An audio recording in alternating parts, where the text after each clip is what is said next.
ሩታዬ እንኳን ደስ አለሽ ኮንግራሌሽን ማለት እፈልጋለሁ። በቅድሚያ እንግዲህ ባልሽን በእጅሽ ስላስገባሽ ደስ ብሎኛል።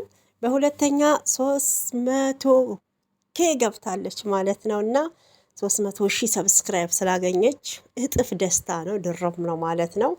ሄርሜላ ሁሌም ቀለበት ቀለበት እያልሽ ጀጅ አታርጊ ማለት ነው። ቀለበት ከልጅ አይበልጥም። ትዳር ያለው ወንድ ላንቺ አይጠቅምሽም ማለት ነው። አቤል በጣም ባለጌ ነክ ማለት ነው። እና ተንበርክኮ ነው ያረገላት። ማውለቅ አትችልም የምትለው ለምንድን ነው የማታወልቀው? ከሜዳ ላይ እኮ የመጣች አለሌ አህያ ሴት ሴሰኛ ባለጌ ናት እኮ ታውቃለህ። ኤፍሬም እውነት ከሩታ ጎን ቆመክ መከታዋ የሰው ልክ የሆንከው ልፋትክ ፍሬ ስላፈራ በጣም ደስ ብሎኛል። አቤልም ዳኒም ቡዜም ዴቭም ከአብርሃምና ከሩታ ህይወት ውጡ፣ ልጁን ያሳድግበት ማለት ነው። እንግዲህ ጠላት ተቃጠለ፣ የዝሙተኞች ጀማአ ተቃጠሉ ተቃጠሉ ማለት ነውና ወደ ሩታዬ ህይወት እንግዲህ ደስታ እንጂ ሀዘን የለም። ሄርሜላ በእውነት ያኔ ሩታን 1 ዓመት ስታሰቃይና ስታስለቅሽ የነበረው ይሄ እኮ ነው። በሰፈርሽው ቁና አንቺም ተሰፈርሽ። የዘራሹን እያጨርሽ ነው። በነገራችን አላዝንልሽም። ሴት ነሽ፣ ቆንጆ ነሽ፣ ልብሽ መጥፎ ነው። መጥፎ የሆነው ምኑ ላይ ነው? ትዳርና ልጅ ያለውን ወንድ በማሳደድሽ በጣም እቃወምሻለሁ እንጂ በሴትነትሽ ቆንጆ ነሽ፣ አቋም ያለሽ ነሽ። ማንም ወንድ የሚመኝሽ ሴት ነሽ በነገራችን ማለት ነው። ግን አንቺ የመጣሽበት አመጣጥ ልክ አልነበረም ማለት ነው። በነገራችን እኮ ከዚህ ቀደም ቀለበቱ ወልቋል፣ ቀለበቱ የት ነው ብሎ አብርሃም ሲጠይቃት ማን ያወለቀብሽ ስትባል የለም አላለችም እንዴ? ከየት መጣ ጋይስ? እኔ ይሄ ነገር ጥያቄ ሆኖብኛል። ነው ድጋሜ የተደረገላት እንዳንን አልተደረገላትም። ሰላም ውድ ተመልካቾች እንዴት አላችሁልኝ? ሰላማችሁ ብዝት ተረፍ ይበል። ኢትዮጵያንም ኤርትራንም ለቤቴ አዲስ የሆናችሁ እንደተለመደው ላይክ እና ሰብስክራይብ አርጉ። በተለይ የሩታዬ እህቶች የአብርሃምንና የሩታን ደስታ ስትፈልጉ የነበራችሁ በሙሉ እንኳን ደስ አላችሁ። ለሩታዬ እንግዲህ እጥፍ ድርብ ደስታ ነው ማለት ነው እና ከዚህ ቀደም 1 ዓመት ሙሉ ከልጇ አባት ለያይታ ስታሰቃያት የነበረች ባለጌ ሴሰኛ ሴት ስታለቅስ ማየታችን ራሱ እኛ የሩታዬ እህቶች ማለት ነው ደስታችን ወደር የለውም። ሩታዬም ተደስታለች። በእውነት ደስታሽ የአንቺ ደስታ የኛም ደስታ ነው። አሁን ላይ ግን ሄርሜላ ብዙ ጥፋቶችን እያጠፋሽ ነው። የኔና የአንተ ልብ ተያይዟል እምትይው እንደ ሴጣን ያያይዝሽ አልልም። በእውነት ከዚህ በፊት እኮ ነገረሽ ኤፍሬም በክብር ቀለበቱን አውልቂ ብሎ ያለሽ ቀን ብታወልቂ ኖሮ አብርሃም ከእጅሽ ላይ አይወልቅም ነበረ። አየሽ ምን ያህል ርካሽና እንደማትፈለጊ ማወቅ የነበረብሽ ያኔ ነው። አሁን እንደዚህ ቀለበት የምትጎርሪበትን በጣም እሹ አርገሽ የምትናገሪውን ተንበርክኮኮ ወዶና ፈቅዶ አፍቅሮኝ ቀለበት ያደረገልኝ እኔም መርጦኛል አንቺ አትፈለጊም እያልሽ ነበረ ሩታ ላይ ስታሽላልይ የነበረው። በነገራችን በአንቺ አልፈርድም። የምፈርደው ባለቤቱን ታልናቁ አጥሩን አይነቀንቁ ነው ጨዋታው ማለት ነው። እና እህቱ ናት ፊት የሰጠችሽ። ከዚህ ቀደምም የአብርሃምና የሩታን ሰላም የምትፈልግ መስላ ከጀርባ ግን ስታደርግ የነበረው ሌላ ነው። ሩታም ታንዴ ሁለቴ ተናግራለች። እኛም በዛ ጉዳይ ሩታዬን በእውነት ሰድበናት ነበረ። ለምንድን ነው ለሰው ክብር የሌለሽ? ቡዜ እኮ ላንቺ ነው የምትለፋው፣ የወንድሟን እኮ 1 ቀን ሰምታ አታውቅም እያል ነበር ማለት ነው። እና ግን በኋላ ላይ ምን ያህል ጥላቻ እንዳለባት አንጸባርቃ ሳይተናለች። አሁንም አንቺ እሷ ከጎንሽ ነኝ አይዞሽ ሄርሜላ ወንድሜ እንዳይከፋ እያለች ስለምትገፋፋሽ የልብ አገኘሽና ሩታ ቤት ድረስ ተዳፍረሽ መሄድ ጀመርሽ። አብርሃም ምን ነው ብለሽ ነው የምትሄጂው? አታፍሪም? ገና ወጣት ነሽ፣ ያላገባሽ ነሽ። በእውነት ትዳር ያለውን ወንድ እያሳደድሽ የሰውን ህይወት እያጨለምሽ የራሴን ደስታ አገኛለሁ ብለሽ ማሰብሽ ራሱ እውነት የተሳሳተ ነው። አሁንም አብርሃም ወደ እኔ ይመለሳል ብለሽ ከሆነ የህልም እንጀራ ነው የሚሆንብሽ። ሩታ ትለቀውም። ሁሌም ተፋተዋል እኮ ቢፋቱስ የተፋታ ተመልሶ አይጋባም። ተመልሶ ይቅርታ ጠይቆ ትዳሩን አያድስም ማለት እናንተ አዲስ ያወጣችሁት ህግ አለ እንዴ? በእውነት እንኳን አደለም ከ9 ከ10 ወር በፊት ፍቺ የተፈጸመ ይቅርና 10 ወር አልሆነው። አብርሃምና ሩታ ጭቅጭቁ 10 ወር አመት ሊሆነው ነው። ከ14 አመትም እኮ ተጣልቶ ልጆቻቸው እኮ ያስታረቋቸዋሉ። ጋብቻቸውን ይፋ አድርገው ህይወታቸውን እየመሩ እኮ ብዙዎችን አይተናል። ይሄ ደግሞ በሩታ ወይ አልተጀመረም መፋታት። ሩታ ፈልገው አብርሃምን አልፈታችሁም። እውነቱን ስነግራችሁ አቤል፣ ይሄ ሁሉ በአንተ ጥፋት ነው። ሄርሜላን ይዘክ አምጥተክ ለአብርሃም ባታዳራ ኖሮ ሩታ ፍቻ አትጠይቅም። ያኔ ጥፋትክን ለምንድን ነው የማታምነው? አንቺ እኮ ተፈተሻል እንዴ! ታዲያ ብትፈታ ወረቀት ነው እንጂ እኮ ይሄን ያህል እኮ ከዓለም ላይ አይደለም ሩታን የፈታችኋት። ምን ሆናችሁ ነው? ሁሌም በቃ የእናንተ መነጋገሪያ የሆነው የተፈታች ሴት ናት። ብትፈታስ ተመልሳ አትገባም ያላችሁ የትኛው ሃይማኖት ነው? ንገሩኝ እስኪ። ተመልሶ ትዳሩን አያድሱም ማለት የትኛው? እኔ እንጃ፣ ሰምቼም አላቅም። በጣም እየተቃጠላችሁ ነው። እንደዚህ የምትሉ ያው ይሄ ዝሙትን የምታባርሩ ትዳርን የማትፈልጉ እየወሰለታችሁ በየቦታው ልጅ እየወለዳችሁ የሰውን ህይወት በእውነት የምታጨልሙ ወይ የእናንተ አቋም የላችሁ ወይ ደግሞ ትዳር ያለው ሰው በቅናት እየተነሳችሁ እያፈረሳችሁ እንዲሁ ህይወታችሁን ለመቀጠል ፍላጎት ያላችሁ ሰዎች እንደሆነ መረዳት አያቅትም። አሁን አብርሃም ትክክለኛ ውሳኔ የወሰነው በቃ ቀለበት ቀለበት እያለች ለምትጎርርበት ለነበረውም ቀለበቱም ወልቋል። ደስ ነው ያለኝ። እውነት ትችላለህ አብርሃም። ይህን ሁሉ ሲያደርግ የነበረውም ከሄርሜላ ለመራቅ ነበር እንጂ አብርሃም አልፈዘዘም። አብርሃም ምንም አልሆነም። ድግምትም የለበትም። ሰላም ነው የሚያወራው። ግን እንዲህ ሲያናግሩት አውቆ ፍዝዝ ብሎ በአይን ብቻ ነው እንዳሻንጉሊት የሚመለከተው። አይታችሁት ከሆነ እንደ ውሻ ቡችላ ማለት ነው። እና ሄርሜላ ቀለበት ከልጅ አይበልጥም። እሺ ልጁን ያሳድግበት። ለአንቺ ስሜት፣ ለአንቺ ህይወት መቃናት የልዑል የአባትነት ፍቅርን ሳያገኝ ማደግ የለበትም። ለምንድን ነው ራስ ወዳድ የምትሆኘው? ህፃኑ ልጅ አያሳዝንሽም? ይሄ ነገር ነገ በእኔ ቢደርስስ ብለሽ እኮ ማሰብ አለብሽ። መቼም ከእንስሳ የምንለየው ማሰብ እንድንችል ነው። አንገታችን እኮ እኛ ጋር ያለው ለምንድን ነው? ዞር ብለሽ እንድታይ ነው አይደል? ነገሮችን የተማርሽ ተሆንሽ እንዴት የማገናዘብ አቃተሽ ሲጀመር ማለት ነው። እና በእውነት በጣም ነው የምታሳፍሪው። በዚህ ልክ ተዋርደሽ እያንቋሸሹሽ አብርሃምን መከተልሽ እኔ በጣም ነው የገረመኝ። በጣም ነው የገረመኝ። የእጅሽን ያገኘሽው እሰይ፣ በጣም ነው ደስ የሚለው። እውነት አብረሽ ትችላለክ፣ ትችላለክ። ጀግና ብዬ ካለው እንዲህ ነው ቆፍጣና ሁን። ማንንም ሴት ወደ ህይወትክ አታምጣ። ማንንም። ያንተ ትዳር ሩታና ሩታ ብቻ ናት። ልዑልዬ እዛ ጋር የሚያምረው የሚያሳዝን ልጅ ማለት ነው። እና የኔ አባት ፈጣሪ ያሳድግላቸው። በቅርቡ ደግሞ ታያለሽ ድጋሜ ሌላ ልጅም ወልደው አንቺ እዚሁ ቁጭ ብለሽ ትዳር ያለውን ወንድ ስታሳድጂ ይሄን ሴሰኝነትሽን ታልተውሽ መጨረሻሽ አያምርም። መጨረሻሽ አያምርም። ድሮስ የሰው ንብረት የሰው ነው፣ ያንቺ አይደለም፣ ተመልሶ ይሄዳል፣ አንቺ ነሽ የምትጎጅ እኮ ተብለሻል። ገና እንደመጣሽ ማለት ነው። እና አገባብሽ በእውነት እንደ እርግብ ነው። አወጣጥሽ ደግሞ እንደ ስስት ሆነ። በጣም የምትገርሚ ባለጌ ብትሆኚ አንቺ ነሽ። አቤል ደግሞ ምንድን ነው እንደሚያከራከር? ካግባት። ይኸው አብርሃም ቀለበቱን አውልቆላታል አይደል? አግባት። አንተ እኮ ዋና ከኒዘክ በትርፍ የምትጫወት ወንድ ነክ። በነገራችን እዛ ጋር ሱስና አለች፣ እዚህ ጋር ደግሞ ማርቲን ታጫውታለክ ማለት ነው። ይሄ እኮ ብልግና ነው።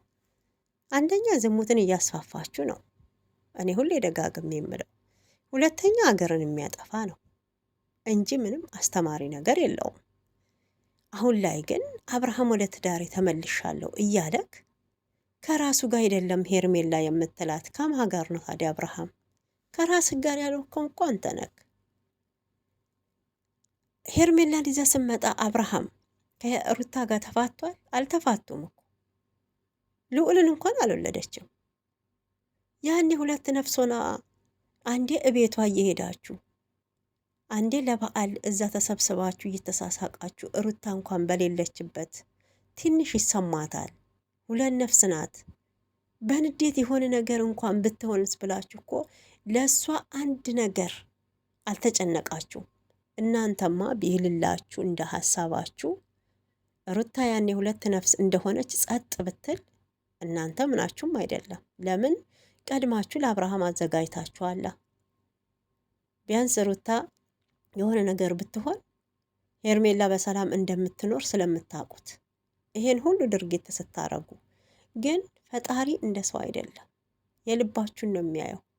ምንም አላረጋትም፣ በሰላም ልጇን ወለደች። ያን ሁሉ ለቅሶ፣ ያን ሁሉ መንገላታት፣ ያን ሁሉ ማለት ነው እንደ እርጉዝ ሴት እኔ እንጃ አንድ ቀን እንኳን ሰላም አግኝታ እዚህ ሶሻል ሚዲያ ላይ እንግዲህ እንዳለቀሰች ሁሌም ጭቅጭቅ እንደገባ ልዑል እየተወለደ ይኸው ልዑል እግዚአብሔር ይመስገን አሁን 8 ወርን አስቆጠረ። ወልዳ እኮ ያላስተኛችኋት ሰዎች ናችሁ እኮ እናንተ። እናቷ ቤት ቤተሰቧ ጋር ድረስ እየሄዳችሁ ማለት ነው።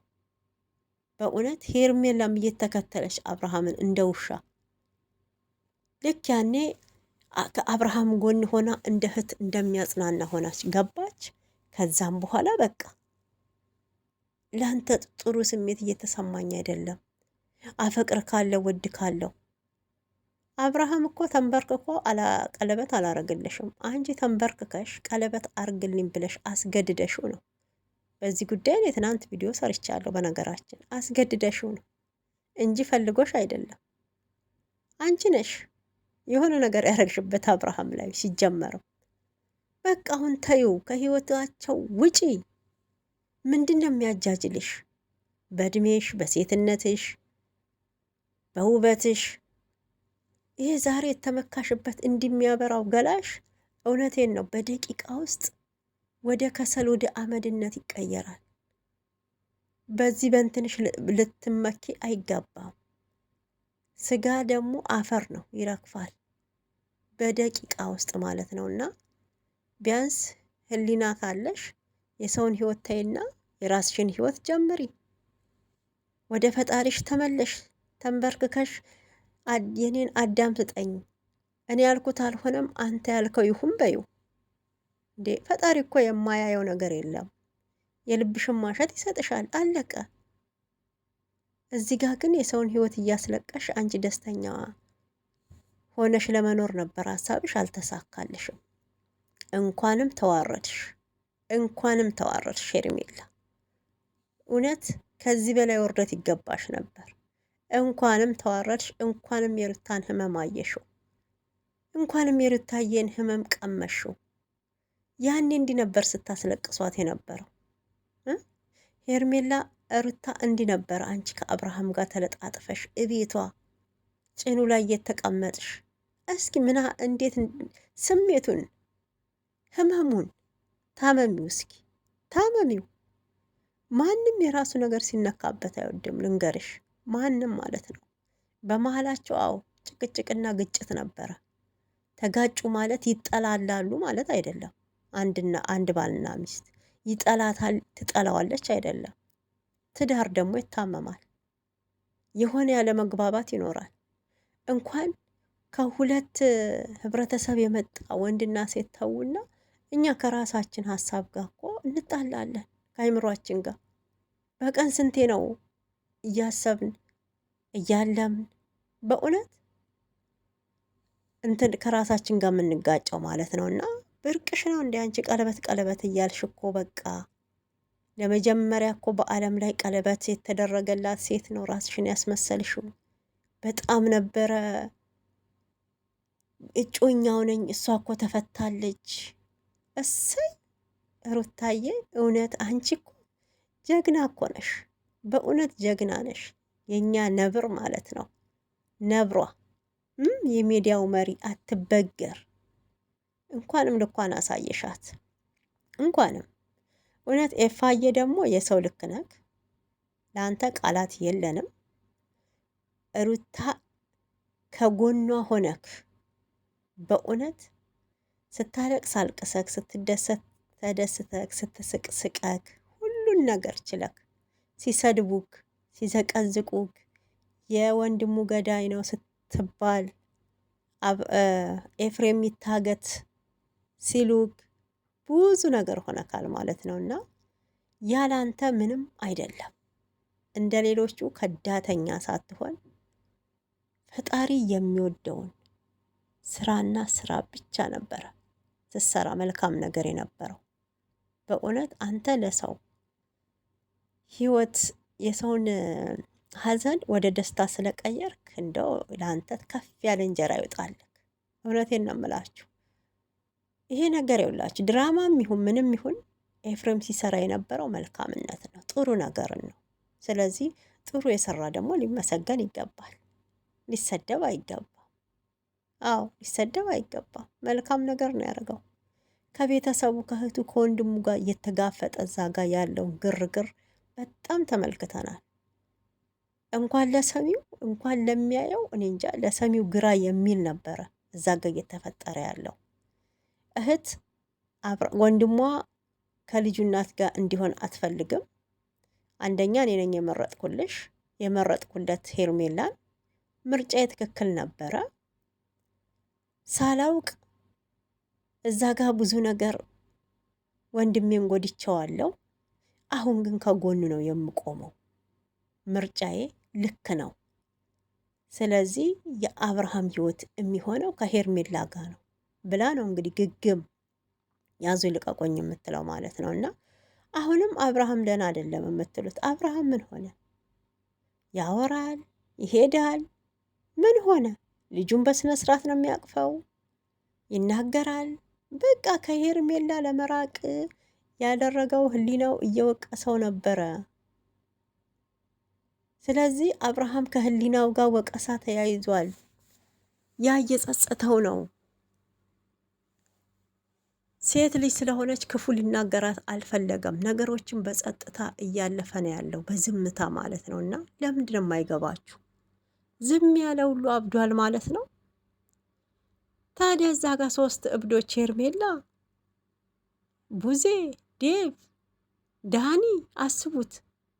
እነኛ ታዲያ ምን ሊባሉ ነው? ጤነኛ ሊባሉ ነው?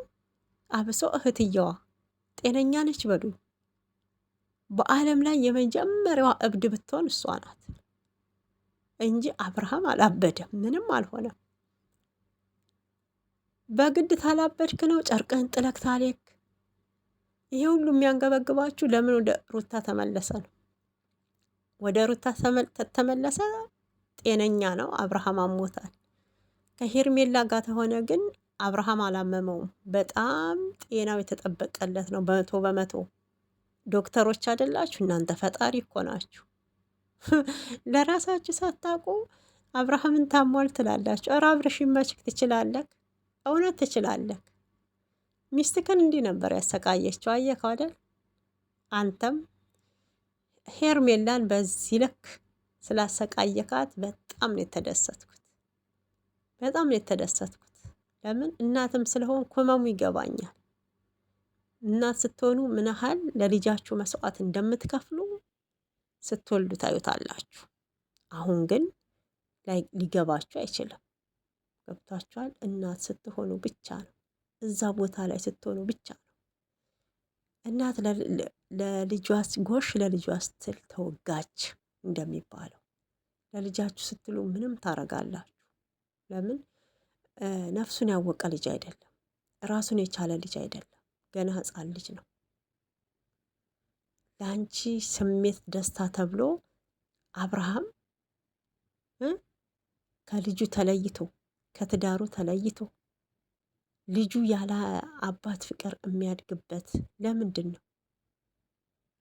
እናትና አባት ቢያሳድገው አይሻልም? ወደ እንጀራ እናት ሄዶ ልጁ ከሚያድግ።